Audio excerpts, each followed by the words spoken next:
Welcome back to Beyond 40 and Just Getting Started. As I was first trying to escape from the employee swimming pool, my approach to overcoming paycheck dependence was going down the traditional route of passive income. After pursuing that for multiple years, I became frustrated with it because I had to acknowledge that at the rate I was accumulating passive income, I'd be financially free just in time for traditional retirement. And I certainly wasn't looking for a strategy that got me out of the employee swimming pool at the same pace as retiring would. I found myself reevaluating my options. I noticed I was not giving credible thought to the high return investment opportunities because I had it ingrained in me that high return equates to high risk. And high risk was not something I was able to stomach when I was viewing my passive income as a set it and forget it strategy. As soon as I realized, however, that I don't need a set it and forget it strategy, I'm not looking for retirement income here. I'm looking for a springboard that helps propel me out of the employee swimming pool into the prosperity swimming pool. I just need something that spans that gap until I can get my whole self submerged in the prosperity pool. That opened up my ability to start to consider some of these alternative options with much higher returns. But before I talk to you about the approach that I've taken to replace my paycheck income, I want to be clear here that this video does not contain financial advice. I'm describing here a choice that I've made, a choice that was to my circumstances and my risk appetite. But by no means am I encouraging or endorsing other people follow this same strategy as I did. With that being said, as I reviewed the opportunities in front of me for higher returns, the choice I settled on were two specific ETFs. First one is ticker symbol BTCI, offered by NEOS, and the second one is ticker symbol BITO, offered by ProShares. Now, the thing that first attracted me to these investments were their annualized returns, between 25 and 50%. That kind of return is pretty enticing to an individual who is looking to escape paycheck dependence. When you're looking at returns that high, the advantage for someone like me is it means that you need significantly less capital invested to be able to collect the same amount of income than you would have needed to invest in more traditional passive income sources, making between 5 and 10% per year. Seeing these opportunities at 25 to 50% per year originally caught my eye. This step I was going to take did not come without risks. I found myself needing to fully understand what this would mean. Essentially, I was proposing here to create a very concentrated position in my portfolio with a significant amount of my net worth focused two ETFs, both of which track the underlying asset of Bitcoin. My first step was to try to wrap my mind around the counterparty risk. I wanted to understand better NEOS and ProShares, some level of comfort within my own mind that these were legitimate businesses and not fly-by-night shops. So after doing research in them, I was excited to see the amount of assets under management that they have, the number of years that they've been in business, and the variety of ETFs that they offer in their portfolio. All of this gave me significant comfort to recognize that these are real businesses that stand to make significant gains by continuing their business rather than short-sightedly attempting to scam investors. With that research behind me, I felt comfortable enough with NEOS and with ProShares. The next concern that came to my mind was trying to understand better Bitcoin. I have not historically invested in Bitcoin nor really followed Bitcoin. Idea here to create a concentrated position in two assets which track Bitcoin was a significant deviation from the norm. This idea held me down a path of researching Bitcoin, trying to understand what it is, trying to understand the problem it attempts to solve, and trying to make my own assessment of, is there still future upside, or has all the appreciation already been achieved? For anyone that did a historic graph of Bitcoin, over the last 15 years, you will note that has been a tremendously performing asset. Bitcoin has appreciated significantly. But as I researched some of the current events with the Bitcoin world, I came to a position where I am convinced that there is still more upside to go in the coming 10 years. I see a lot more opportunity for the adoption and the utilization of Bitcoin in various facets of our society, both on the personal level, the company level, and the political level. So after having done that research, I felt comfortable in utilizing a springboard position that was tracking Bitcoin as an underlying asset. At this point, I was faced with the question of how do I structure my investment between BTCI and BITO to have some level of safety and reliability in terms of the amount of income I could collect as I was making my transition from the employee swimming pool over to the prosperity pool. The approach to achieve this was a concept which I'm terming the conversion rate. Essentially, the conversion rate, as I've defined it for myself, is the percentage that the dividend represents of the share price on the day that the dividend is paid, or the percentage of the share price which these stocks are able to convert into a dividend on a monthly basis. The reason I wanted to run this calculation is that enabled me to look at historical performance between BTCI and BITO and look at the trend of how much of the share price did the dividend represent.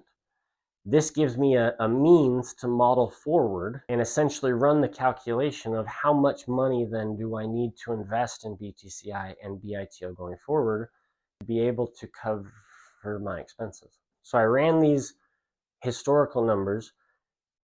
I found what the average was, but I decided for me it wasn't sufficient to utilize just the average, because that would have implied that on average the amount of income I would collect in the future from these positions would cover my expenses.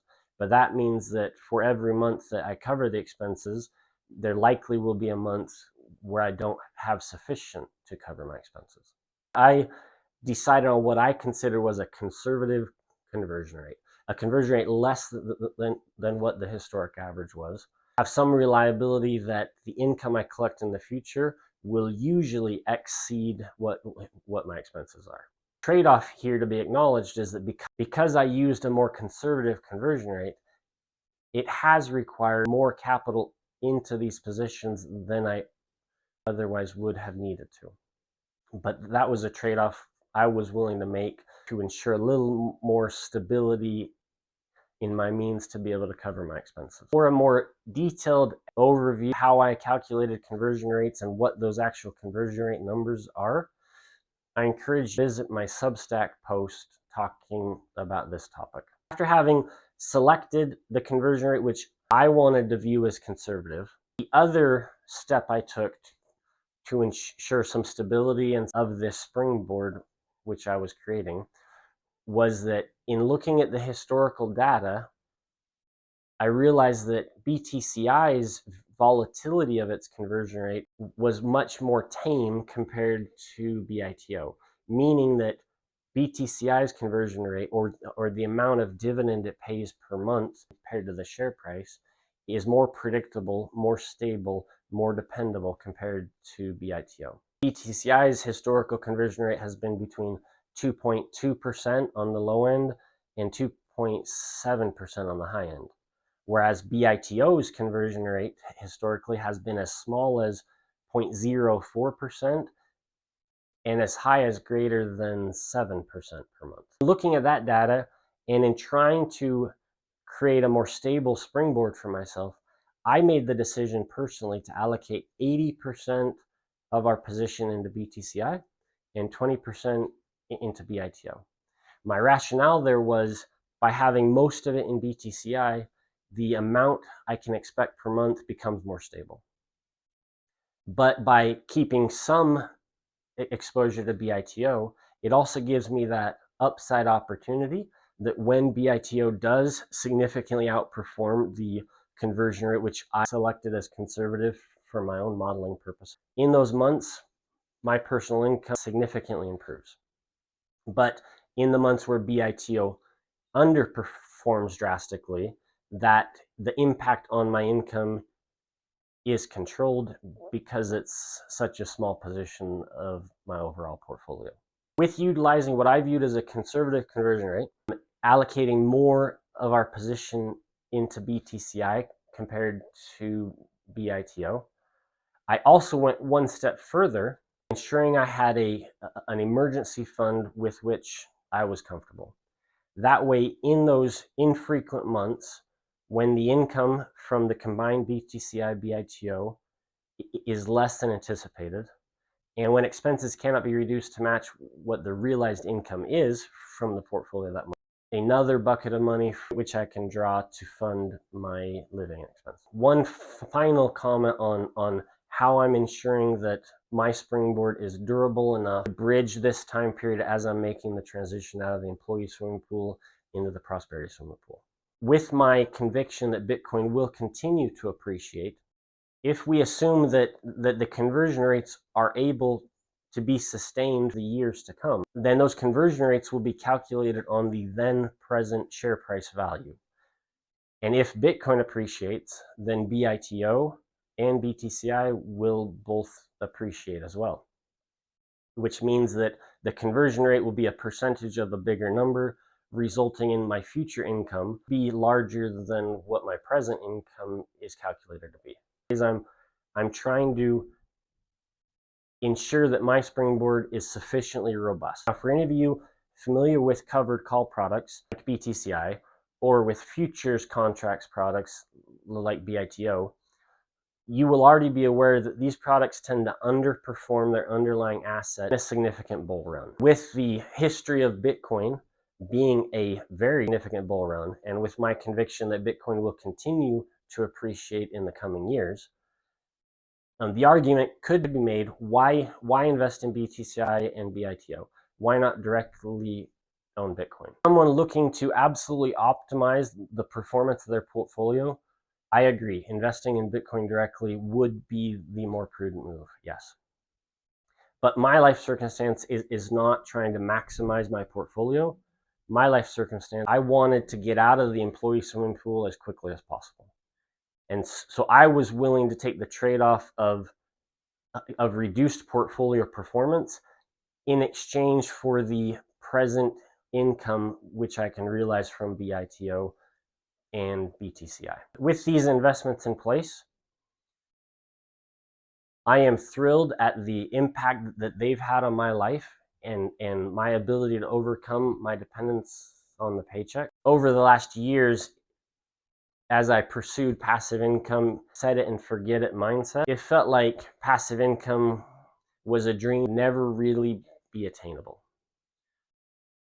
But I'm excited to realize that now, to a level where I don't need set it and forget it retirement type income, I'm thrilled to realize that what seemed impossible previously, I have been able to achieve in just a couple of months. I invite you to take a look at your own life.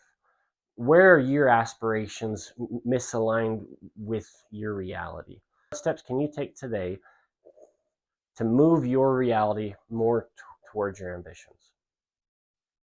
Remember, I might be over 40, but I'm just getting started.